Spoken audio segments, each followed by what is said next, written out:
Good afternoon. Welcome everyone to the Lextran Board of Directors meeting.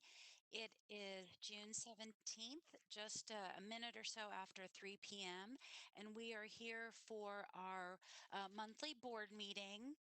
Due to the COVID-19 pandemic, state of emergency, and Governor Beshear's executive orders regarding social distancing, this meeting of the Lextran Board of Directors is held on a video conference and is available to view on YouTube. So welcome for folks who are joining either on the WebEx or on YouTube.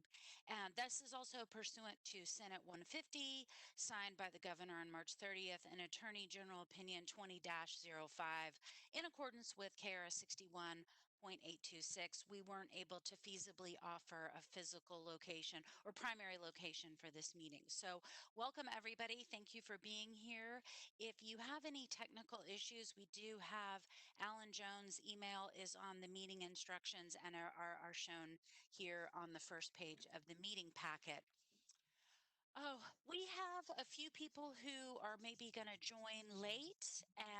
So right now, our board chair and our vice chair are unavailable at this very minute. I think everybody's getting busier with things coming back and sort of our phase 2 healthy at work plan. So pursuant to our bylaws, in lieu of a board chair or a vice chair, our secretary treasurer of the board is the designation or the designee, excuse me. And so at this point, I will turn it to Nikki Falconberry, who is our director of finance, but also the secretary treasurer of the board. And she's going to help sort of lead the meeting as we go through the thing. So thank you, Ms. Falconberry, for your service here today. Thank you. Good afternoon. We'll call the meeting to order. It's 3:03 p.m. When I say your name, I'm going to call the roll. Please say here. Kristen Motley, George Ward, Rick Chrisman,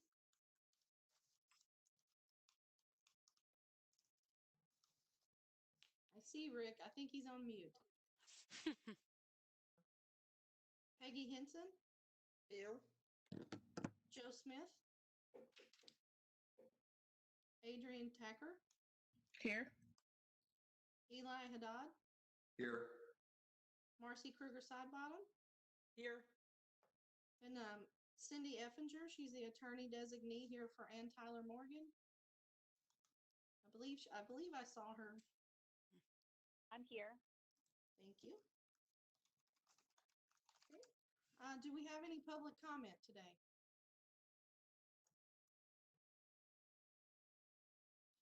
Okay. Hearing no public comment, we'll move on to the approval of the May 2020 board meeting minutes. If everyone's had a chance to review those, do we have a motion to approve those? This is Marcy, so moved. Okay, do we have a second? This is Adrian. Approved.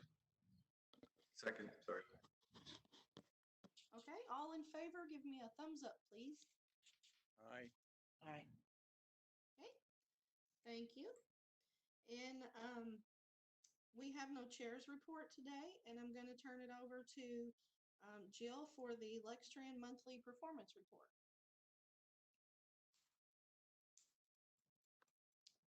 All right. Can you guys see me and hear me? Yes. Thank you. I was all set to present this, and my Adobe screen went white, which is that what you see as well? Okay, give me just a moment.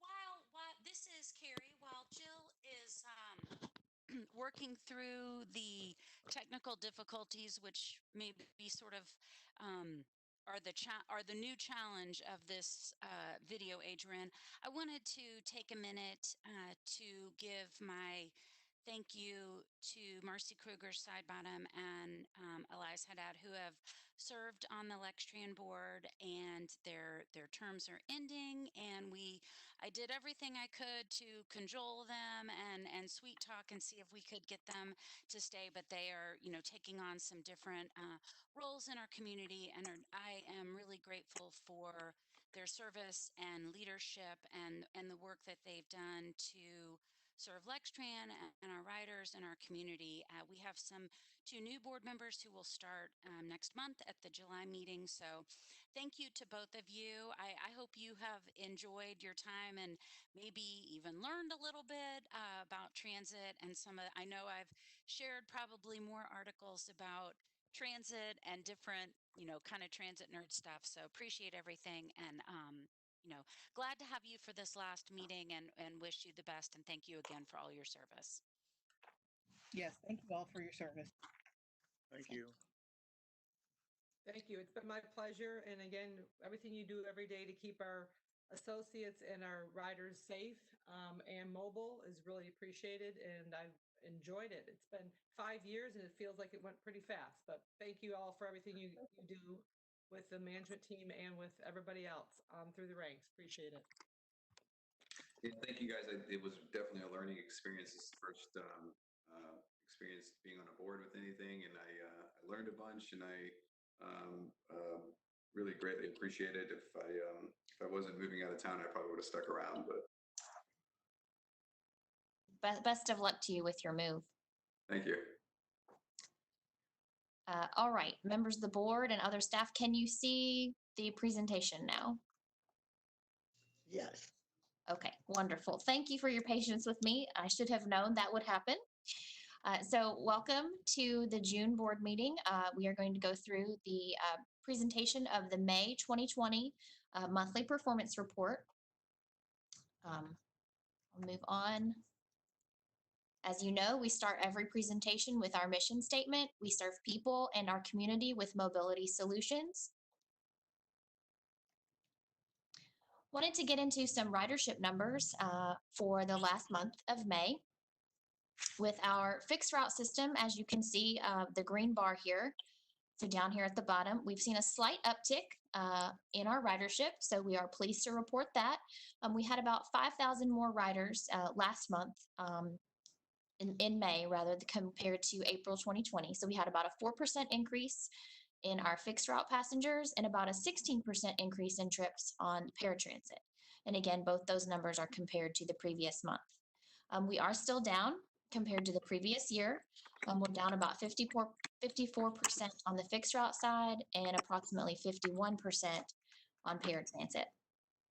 As the community begins to reopen more and more, we do expect to see that number tick up slightly. Wanted to just show you those same numbers slightly presented differently. Our percentage change relative to the monthly average. And as you see for the month of May, we do have a slight increase there. Again, some more ridership numbers that we've presented based on some timelines of things happening. You see March 11th is when social distancing went into effect.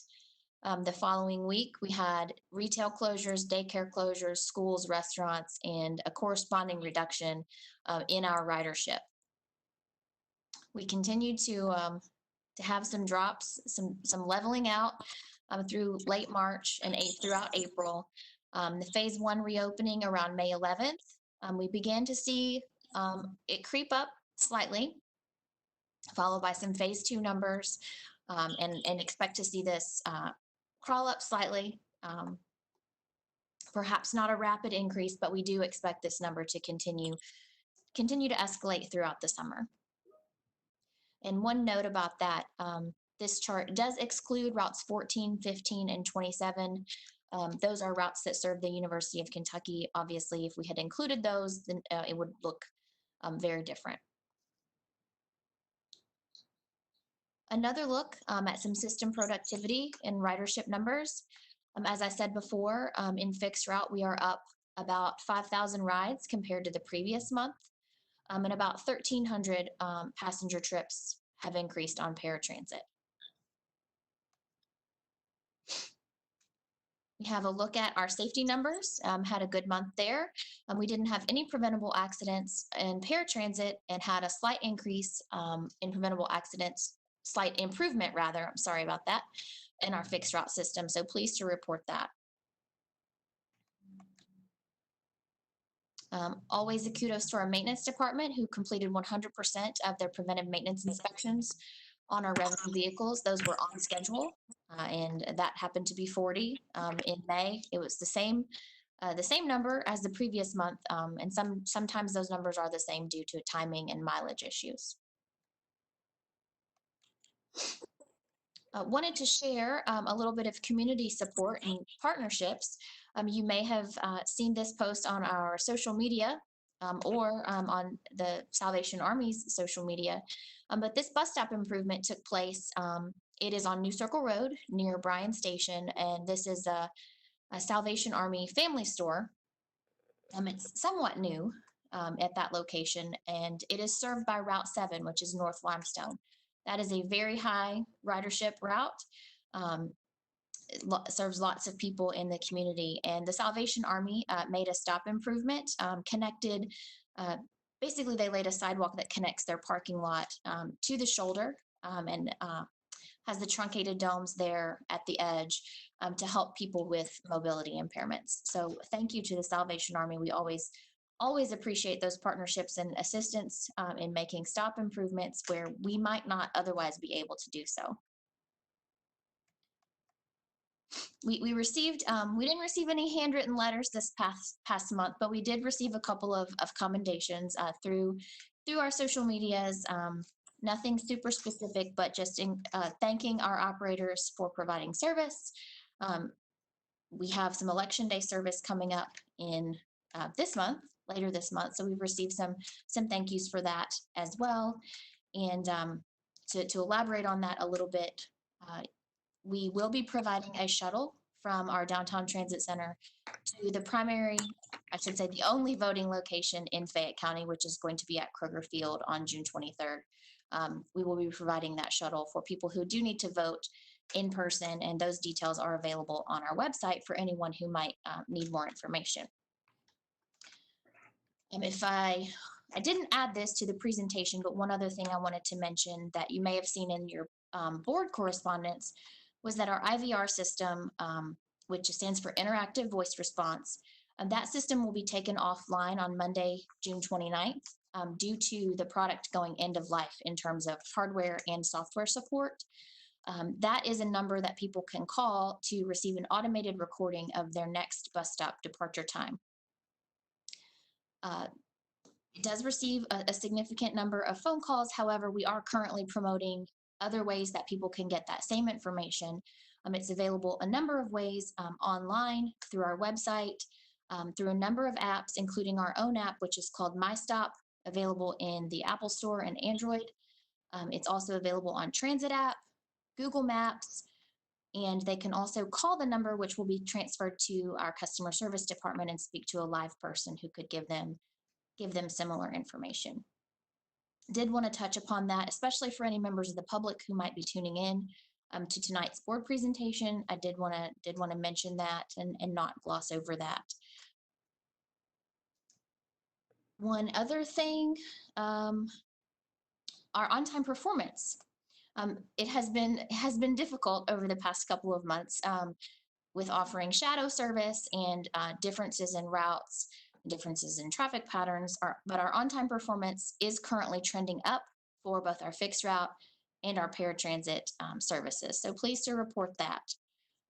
I'd be happy to take any questions from any members of the board this evening who might have those.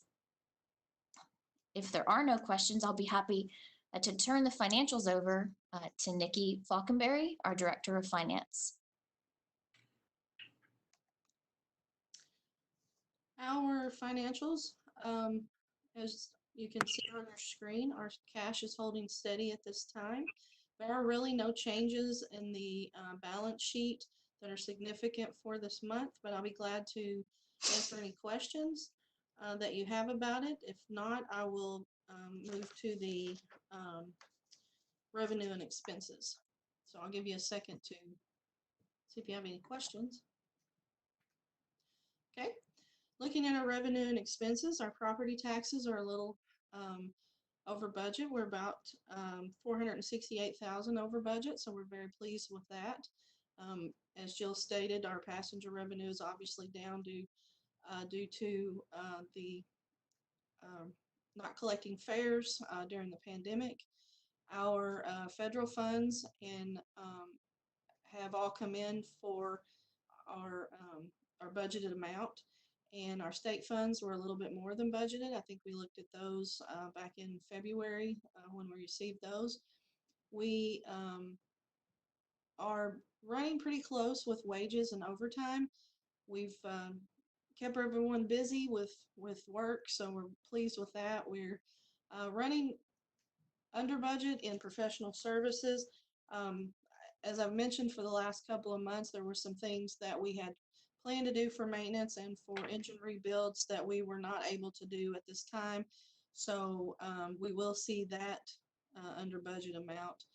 We are also under budget in fuel because fuel's been running just a little over $1 lately.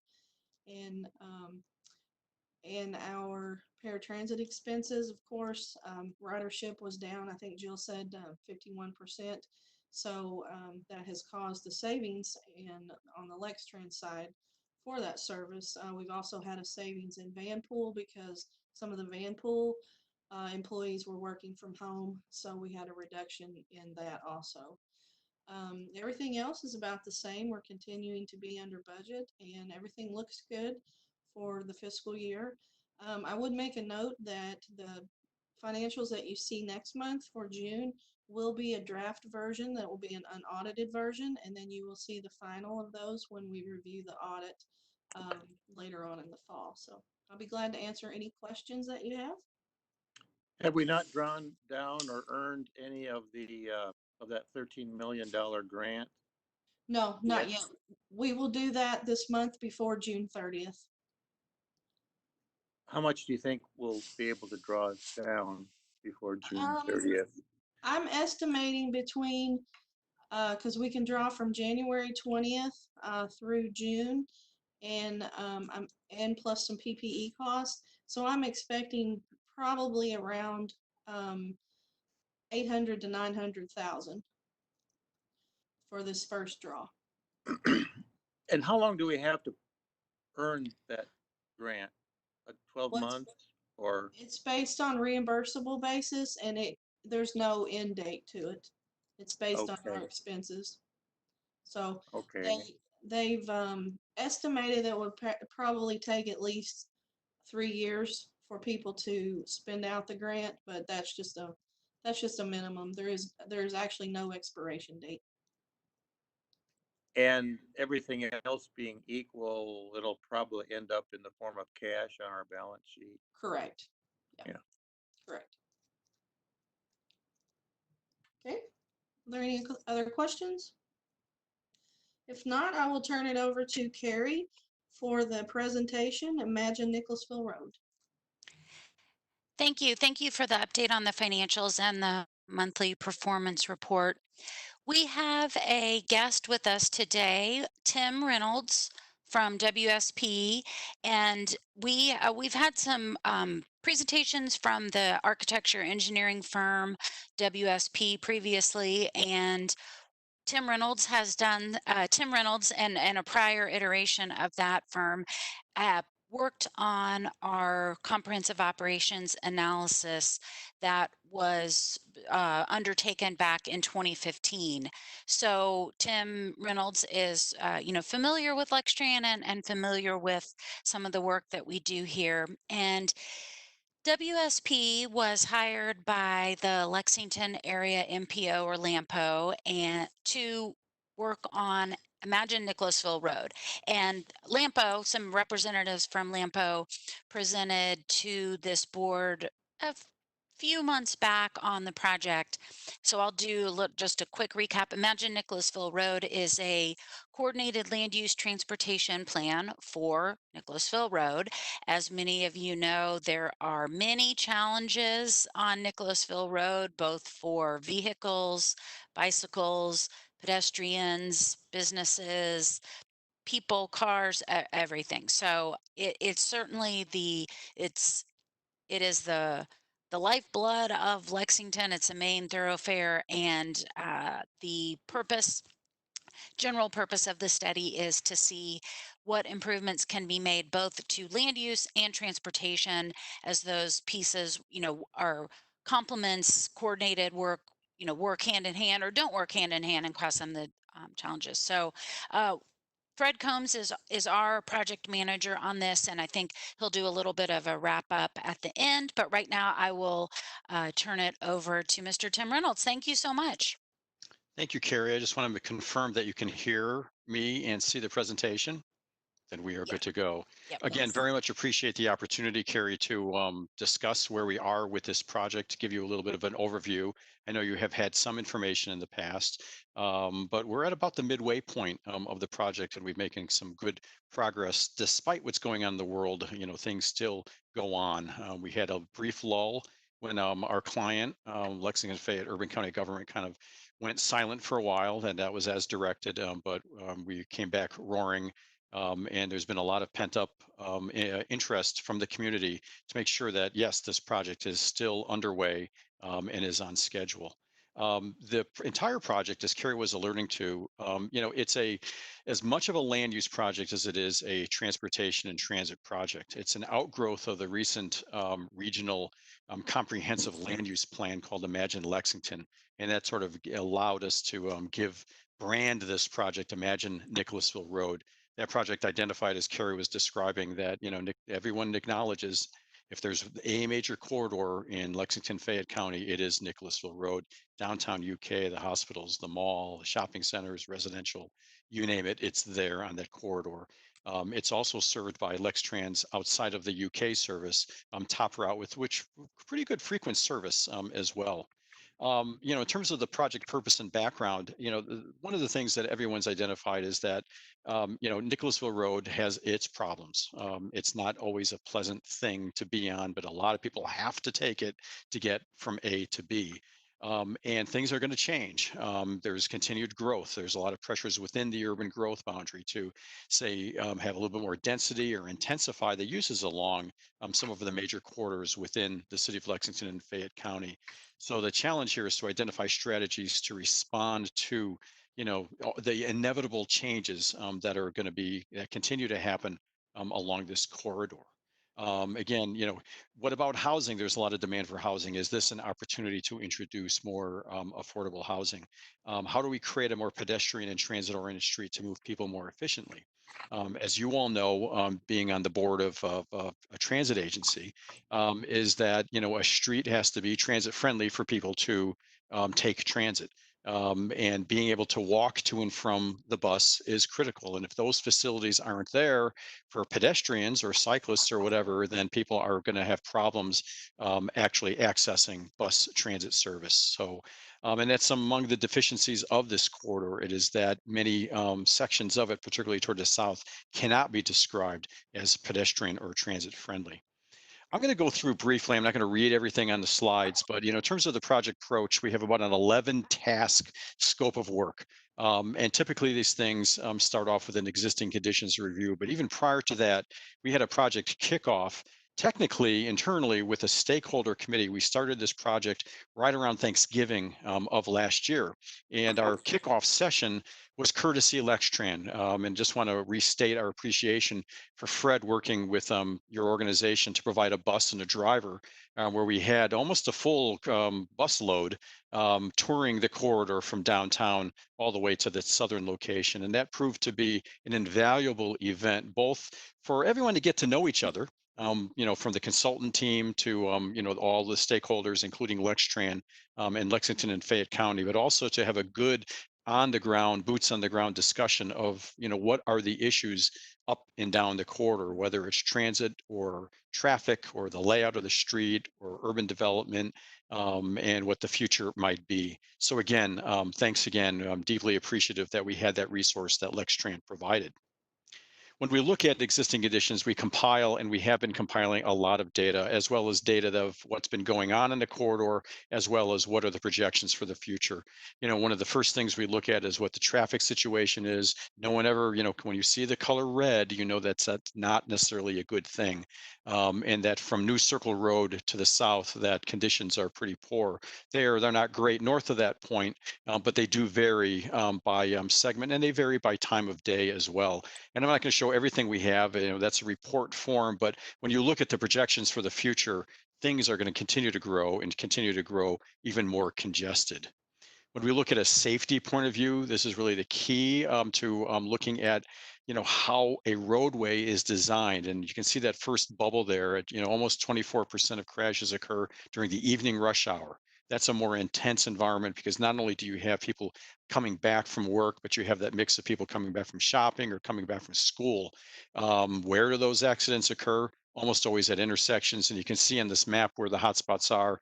And Essentially, you just don't want to be on Nicholasville Road in the vicinity of New Circle Road at certain times of the day.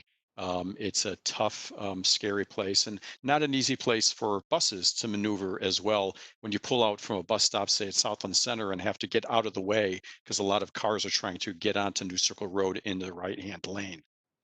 I should have mentioned that I'm open for questions at any time, obviously at the conclusion of the presentation, but if you have anything that you don't understand or have a question or a comment, please just say, hey, interrupt me and go ahead, and I'd be happy to try to address it as best I can. From a transit point of view, as I mentioned, the Route 5 is the main line along the corridor. Essentially a very simple alignment, which is good. A little complicated at the end, but that's the nature of it in terms of serving the Target, the mall, the Walmart, which is the turnaround.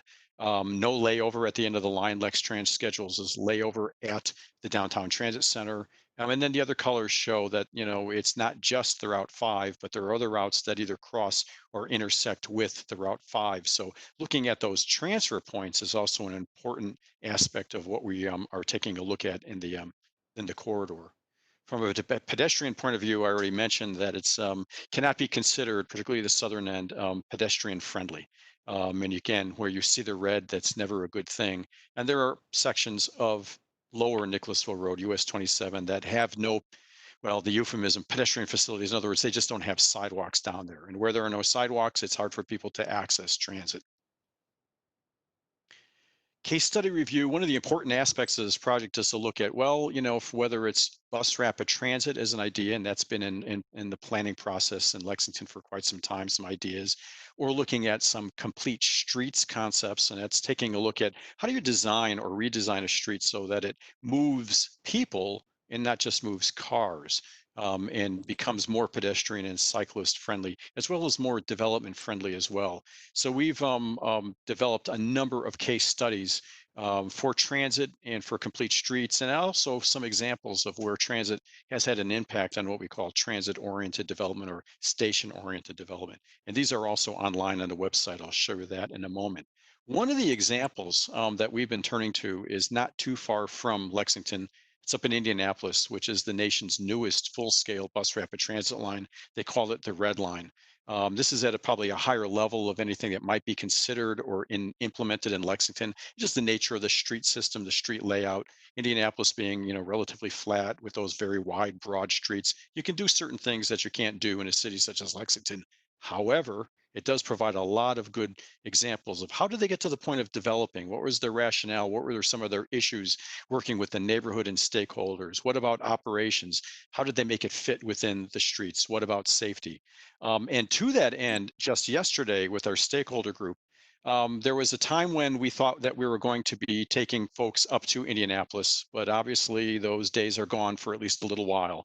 So what we organized, we worked with the transit agency in Indianapolis, which is called Indigo, and they very graciously put together a presentation and took video. We had a visual tour of some segments along the line. So we had 45 minutes of presentation and tour, followed by 45 minutes of great questions and answers. And while we couldn't be there, it was really the next best thing. And I think folks got a good flavor of one particular bus rapid transit system in the country. No two are alike.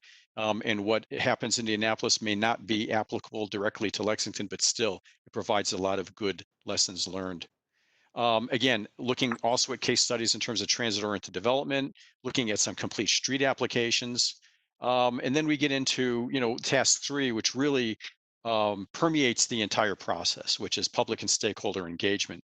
I should mention that we have 2 subcontractors as part of our team, MKSK for urban design and development and market analysis, as well as Razor Communications for public and stakeholder engagement. And so we're using a number of tools, including the website, which has been live for a couple of months, and we're continuing to put good information on that.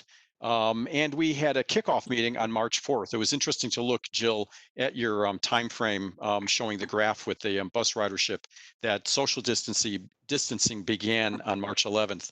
This was on March 4th. What a different world it has changed to. And I'm not sure when we're going to be able to go back and do this type of meeting. However, March 4th was a success. This is at Lexington Green. We had well over 150 people and a very engaged group of folks who remain engaged in the process. Got a lot of information. I just want to show a couple of slides in terms of, in terms of the survey work that we have. We've received well over 5,000 responses, whether it was at that meeting or online, from folks up and down the corridor, stakeholders, with people who live and work and touch Nicholasville Road one way or another. 43% use it to go shopping. That's very significant. In terms of the transportation modes, you can see today, from a transit point of view, 4%. Relatively low, but the aspirations are, people are saying, if we had different service, better service, or more service that responds to what our needs are, ridership would shoot right up and absorb a significant percentage of what goes on traffic-wise or transportation-wise along that corridor, which is really key because it's unlikely that additional lanes can be fit or even desired along Nicholasville Road. So traffic's going to increase and demands are going to increase on that roadway, and there is the potential for transit to absorb some of that increase. When people describe it, well, there's no surprise here in this, what we call word crowd, congested, a mess, busy, but it's always good to quantify what people are thinking about that, even below using the word nightmare. But when we have, what is our vision? Of course, everyone wants every street to be free flowing. Nobody wants congestion, but they do want it to be safe and easy to maneuver. And even though, say, people, you can see lower bikeable or greener didn't rank nearly as high as, say, free flowing, still quite a few people did mention those as part of their own vision for Nicholasville Road. From transit, safety is an issue. People, what about cleanliness? What about bus rapid transit or different modes or direct service? Again, we've in the report on existing conditions have quantified what the reactions are, as you see on this circular exhibit. Task 4, again, this is where we get into the mix of land use and transit, looking at the need and the desire from Lexington Fayette Urban County government to say, we need to redevelop this corridor. It is changing. We want to make sure that we have the ability to influence that change for the good and not necessarily see change that's out of everyone's control. As part of that, we've been tasked with, as part of our scope, to identify what are called 3 catalyst commercial sites. Let's take a look at some areas that exhibit potential that, maybe they could be redeveloped to be more transit friendly, more pedestrian friendly, maybe a higher density type of development, where, again, it's a synergistic thing where if you have more activity, there's more places for people who want to ride transit to go to. With more people riding transit, you enhance the market for businesses along the way. So we're in the middle of this process right now, where we've come up with the methodology to identify what these sites are. We've looked at, who owns what, the size of the parcels, and so on and so forth.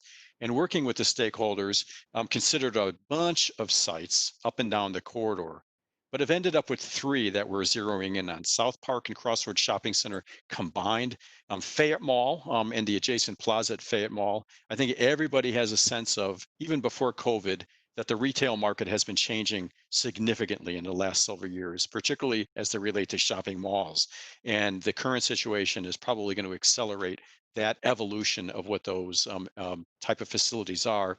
Not to mention that you have a 1960s, 70s era facility that's surrounded by parking, that now buses go into the property, still not quite up to the front door, but better than it used to be. But there's a lot of opportunity there. And then finally, the Embert Farm, currently owned by UK. We've had a number of calls and meetings with stakeholders, landowners, developers along the way, shopping center owners, including UK. And they did express interest, saying that, at some point the organic farm may go. They've already sold off land for the summit. It may take 3 years because that's an organic farm, and it takes 3 years for them to establish a new one. But at some point this might develop. So these are areas that we're looking at, not to say this is what should be done, but developing some ideas on how these might be able to develop in a better way in the future. We're now starting the following tasks. So I don't have a lot to say about them other to say that these are upcoming tasks where they're looking at, well, how do you connect the neighborhood to what might be going on in Nicholasville Road? Emphasize safety. What about the center reversible lane that is really not a beloved thing, but it's been around for a long time? What about bus stop design and connectivity, pedestrian connectivity in particular? So we'll be looking at neighborhood transitions and connectivities, identifying what the transportation impacts of some of the ideas and concepts and potential solutions are. And continuing on here, there's a lot that goes into this particular task. We will, toward the end, develop a prioritized list of transportation improvements. Obviously, this will be within full concert with Lextran and urban county government and the other stakeholders on the project. We will be developing cross sections that will look a little bit like this. Apologies for the slightly fuzzy images, but there's various segments. It's a very diverse corridor, narrow at the northern end, wider, at the southern end, with the reversible lane currently in the middle.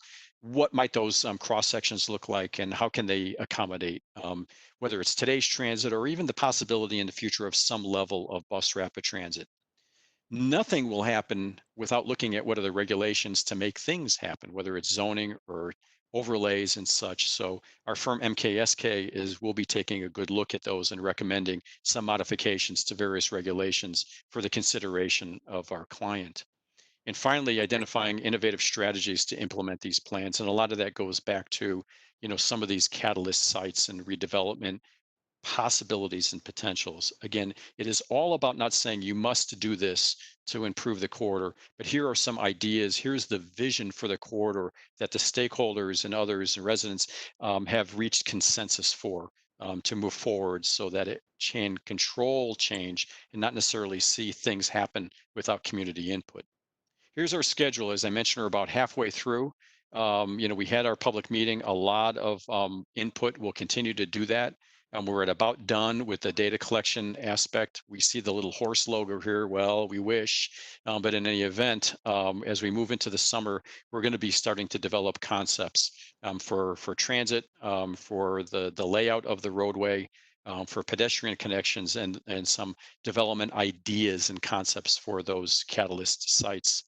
Anticipate a public meeting of some sort, probably not in August, but more than likely in September, maybe in October. We are, with COVID, pushing it off a little bit, and then completion of the project in the fall. So finally, again, as I mentioned, Nicholasville Road, it's going to change. And this project is an opportunity for the community to shape that change so that, a vision is produced for all the aspects of everyone that uses and touches that corridor over the next 5, 10, 20 years. So with that, again, I appreciate your time, and I'm open to any questions that you may have. But again, thanks again. And I'm going to, and Jill, if you want to head back and take charge of the agenda and the presentation. All right, thanks, Tim. One thing to wrap this up, and I want to echo what Tim and Carrie both said. This study is really important because it is so comprehensive and we have so much input from a really diverse set of folks. It's not only transportation planning and planners in the state who are contributing to this, it's land use, it is developers. We're really reaching out across the board and getting a lot of really good feedback. And that feedback is helping me and Lextran in what we do, even outside of this project. But it's very important because Nicholasville Road is such a focus point on Lexington from so many different angles. And I'm just really, really happy of the support that we've gotten from across the city. When we start talking about development and how development patterns are going to change, people are on board, people are engaged. Not everybody's happy, but for the most part, I think we're getting some really good feedback, and it's a great project to be a part of. So if there's no questions about it, I'll give a second if anybody has a question. So you think there'll be more development along Nicholasville Road? That's what's being encouraged? Well, what the all indications are is that it's, regardless of what's going on, even with this study or with COVID, that yes, new developments planned, As we've been meeting with developers and say shopping center owners, I mean, there are changes. I mean, there a Dave and Buster's is going to happen along New Circle Road. Some of the tenant mix at these at the various shopping centers is going to change. One aspect of the corridor is the residential area in the center. There's been a lot of concern among residents. You're not talking about tearing down houses to put high density housing, and the answer is no, of course not. The idea is to, make Nicholasville Road even more livable than it is now, and that section is the most livable. But it's a high speed thing in the middle of it, and it's even hard for pedestrians to cross. But there's development planned, and it may slow down, but no, it's going to continue to change. So again, the challenge is that can the community help mold and influence that change so that it's not willy-nilly as it's been for the last several decades, and that causes so much of these traffic dumps that you find. The frontage roads are hard to deal with at that southern end. New Circle Road, my gosh, how long does it take to get through that? So on. So long answer to your question. And I'll add one more piece to that. Through the comprehensive plan, we found, or the outreach told the planners in the city that we want development to be on the arterials. Is the commercial development not so much, in between the spokes, but along the spokes? And that is how sort of this project idea came from, is to manage that development on the major spoke in the city. So congestion will get worse? Part of this is congestion management. Will get worse. Signal timing is we have to figure out how to get more people, more cars, but everything more through that corridor. And one of the aspects of the way Nicholasville Road is now, even with the signals, is that it is not a modernized signal system throughout that corridor. And with vast big increases in technology in that regard in the last couple of years, that is an opportunity as well. So and then with growth that is beyond Fayette County, coming in from Nicholasville itself and surrounding areas, yes, I mean, there's going to be a lot of demands on this corridor. And so, when we look at transit, you've got a couple of challenges there. Is the opportunity to capture some of that growth and travel. Increased congestion means slower speeds. So how can we not have Lextran buses go slower? We want them to maintain their speeds, if not go faster. So again, there's a lot for us to continue to examine, working with Lextran and the other stakeholders. Thank you, Tim, and your team for the work that you've done. And I know the team at Lampo has done, been involved. And I really impressed that you've been able to continue this study with everything that has changed. And I'm sure that you had to reevaluate some of how you did things. So we'll be really interested to see the next phase, or the results of these next parts of the project, the next task. I'll be interested to hear more about some of the case studies, because I know Okay. some of the work that I did as a professional very early in my career, just out of graduate school. We did the firm I worked on did a similar project down in Orlando, where there was a mall, the Winter Park Mall, Mhm. and it was completely redone, that you wouldn't have even known it used to be a mall. But what made me think of it was that image of the Fayette Mall, with the mall in the center and this sea of parking lot around it, sort of like a fried egg. And now it looks completely different. And I think that being able to work the changes in development and the built environment, and match them with transportation, bike, pedestrian improvements, really make for instance. So I love to see the results of or more information from the case study. Great. So thank you again, and thank you to Fred for being kind of taking the lead on this. Thank you very much. Uh, with that, we will move to our first and only action item, really, of the meeting, which is the adoption of our fiscal year 2021 meeting schedule. As a reminder, our fiscal year runs from July 1st to June 30th, and we have just made a notification kind of formalizing the executive order and some of the changes that I mentioned at the very beginning of the meeting, that during this emergency order, we can continue to have meetings online if there is no primary location. We anticipate that at some point, perhaps even as soon as July, we will be able to meet in person again. But just and we'll continue to update the board, especially on where the location of the meeting is. We will continue to offer or broadcast the meetings on YouTube or a similar internet option or application. I think that'll be a value to the community. So we have the resolution has the meeting dates and the times. I will note one thing. The meeting dates here are listed for the third Wednesday of each month, with the exception of the first meeting, which in July, next month, that is technically the fourth Wednesday of July. July starts on a Wednesday. It's the end of the fiscal year, holidays, and we also thought that maybe pushing it back one week would work out a little bit better.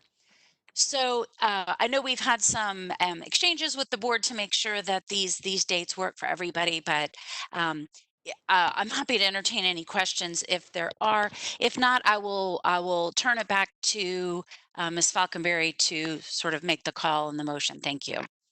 Okay, do we have a motion to adopt the fiscal year 2021 meeting schedule? So moved. This is Adrian.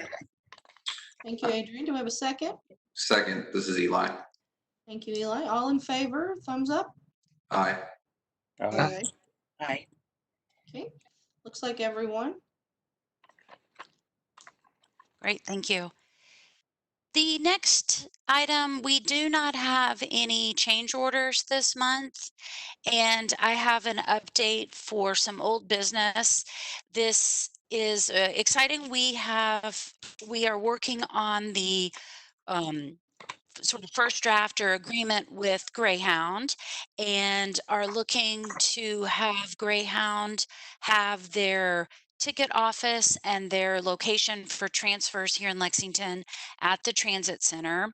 And we have been talking and communicating with Greyhound over the past almost a year now. While they were working out some information, we were getting information. Certainly things have slowed down just a bit with the COVID-19 pandemic. Their business has been impacted, as has ours, as has everyone. So we are looking that maybe by late summer or early fall that Greyhound would have trips that would serve the transit center. So really you could have a connection in Lexington and get any place that Greyhound serves. So we're excited for this partnership, and look forward to being able to provide a little bit more information on the routes and schedules and how everything will work. But we'll be proceeding with this partnership here. Any questions on that? It's been a little slow going, but we were excited to move forward with it. Okay. The next item on the agenda are the proposed agenda items for July. I'll just go quickly through them. We will have a resolution for hard drives for onboard surveillance. So these are the hard drives that are used to store data on our buses, through our mobile surveillance system. We will have some officer elections, may do a quick review of our bylaws. I'll give an update on our strategic planning effort, and then we'll have a resolution for our pension fund management. We just have wrapped up that evaluation yesterday, actually. So we'll have the resolution for the pension fund management. So at this time, if I could have a motion from the board member to go into closed session. I'll make that motion. I'll second it. This is Eli. And then if someone is able to read the formal closed session language, I would appreciate it. Sure, I can do that, Carrie. Thank you. I hereby move we go into closed session pursuant to KRS 61.8101B so that we may have deliberations on future acquisition or sale of real estate property by a public agency when publicity would likely affect the value of the property. Thank you. Now, this is the first time that we have gone into closed session on this type of application.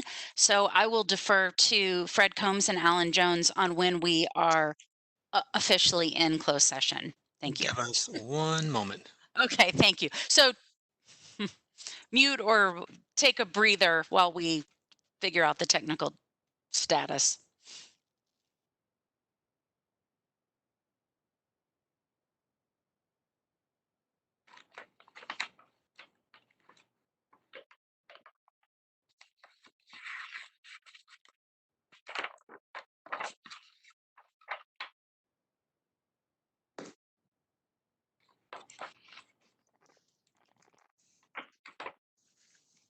Did I get everybody from the participant list that needs to still be in here, or there's more that needs to be removed? Yes, that is, if I'm looking at this, says Carrie, I'm looking at the participant list and this is correct. A motion to adjourn. Okay, Eli made a motion to adjourn. Do we have a I'll second? second it. Marcy, Yes. I assume all in favor? Aye. Aye. Thank you very much. Thank you, everyone. Thank you. Appreciate it. Bye. Good. Bye.